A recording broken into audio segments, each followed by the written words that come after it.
Neemias, capítulo 5. A exploração dos pobres.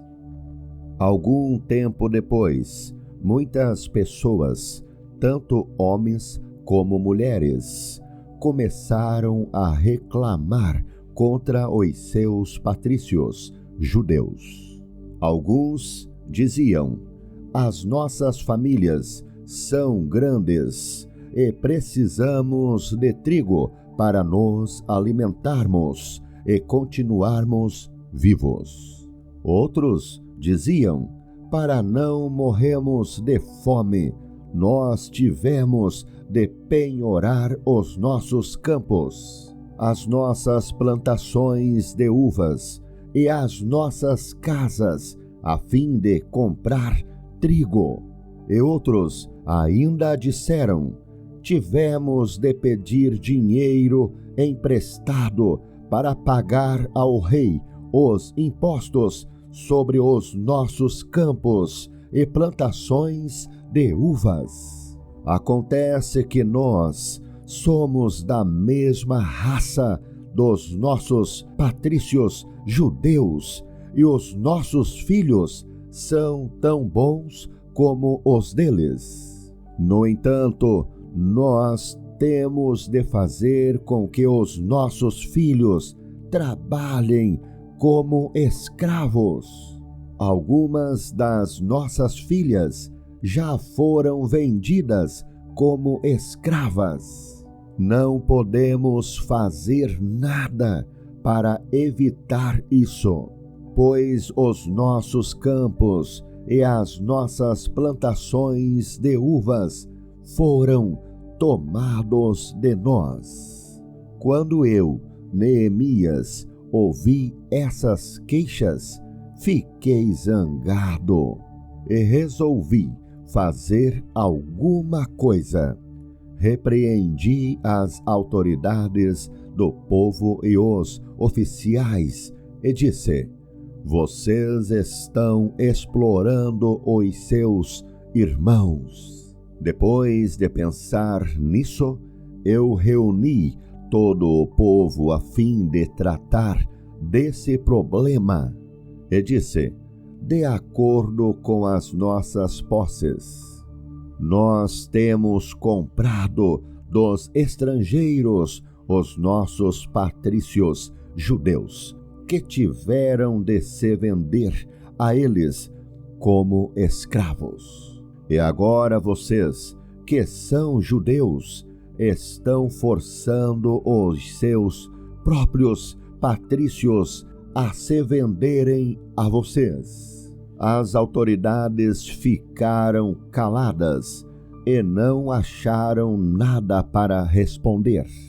Então eu disse: o que vocês estão fazendo é errado.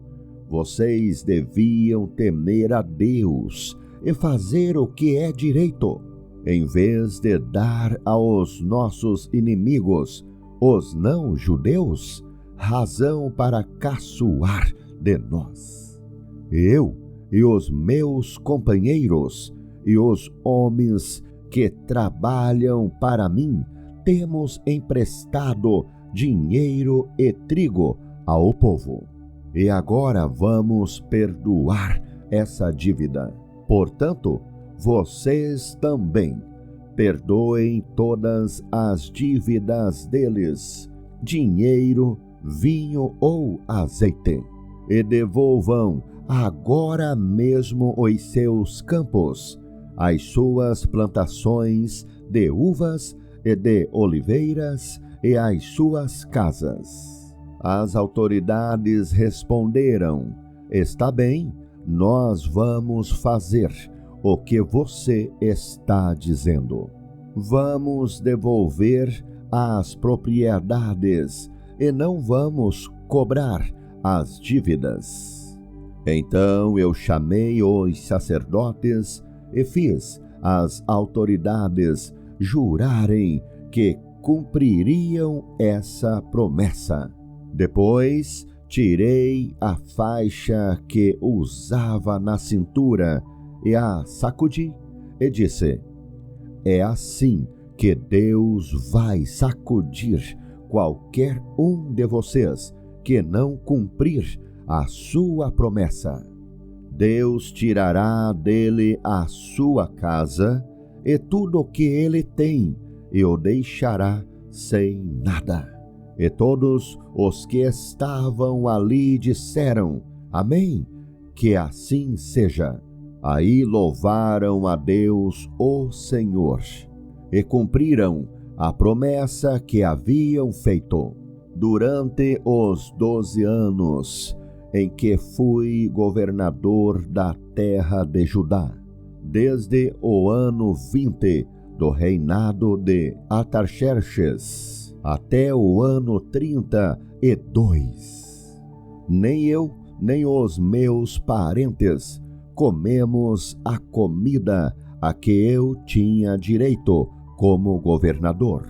Antes de mim, os governadores tinham sido uma carga para o povo e haviam exigido que o povo pagasse 40 barras de prata por dia, a fim de comprar comida e vinho. Até os seus empregados exploravam o povo. Mas eu agi de modo diferente, porque temia a Deus. Trabalhei com todas as minhas forças na reconstrução da muralha e não comprei nenhuma propriedade. E todos os meus empregados ajudaram na reconstrução. Também hospedei na minha casa 150 judeus e os seus chefes, além de todas as pessoas das nações vizinhas que vinham à minha casa. Todos os dias eu mandava preparar um boi, 6 ovelhas das melhores e muitas galinhas. E cada 10 dias eu mandava vir uma nova remessa de vinho. Mas eu sabia que o povo tinha de trabalhar no pesado. Por isso não pedi o dinheiro da comida a que eu, como governador, tinha direito. Ó Deus, eu te peço que leves em conta tudo o que fiz por este povo.